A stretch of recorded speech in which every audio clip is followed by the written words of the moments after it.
As an adult with ADHD, is your middle school self driving the bus and triggering your rejection sensitivity? I just experienced the fact that the ghosts of middle school trauma past might be driving our behavior today when a client explained it to me and I wanted to share right away.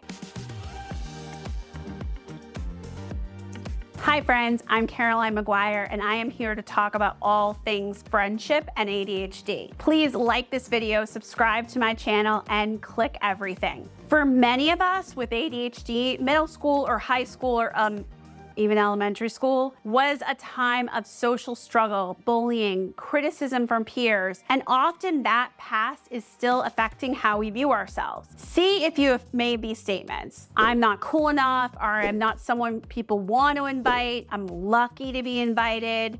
By having that mindset that we are lucky to be invited, we will receive less from people and we often take less from people. I want to tell you, you can curate your own friendships, choose them, but you have to believe that, not just me telling you that. So let's get into it. 1, is your mindset that you have to take less because friends will only kind of tolerate you?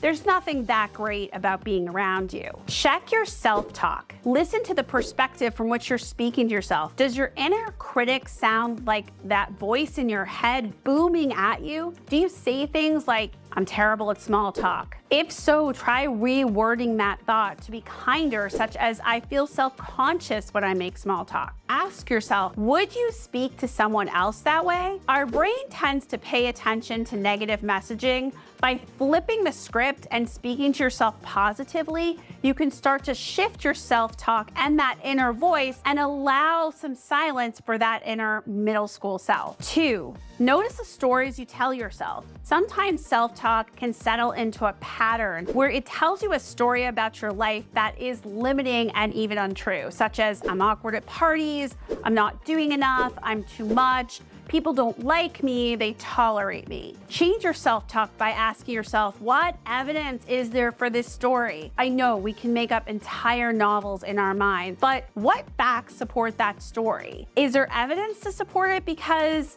I am guessing when you search, you're not gonna find facts that support that story. Reframe statements made by your inner narrator. Add context and perspective to your self-talk. This brings focus back on your progress and your growing potential and the things you're working on that you're practicing, rather than that narrator. I'm such a lame wallflower could be reframed as, I stay home instead of going to parties, but now I've been showing up, I've been going. I do hug the wall some of the time, but I've been getting out there, I've been challenging myself, and I'm doing a lot of things that I've never done before. This is how you remind yourself that even though you're an adult, you're capable of learning and changing, and you're doing things toward that to spotlight your progress. Spotlight your strengths.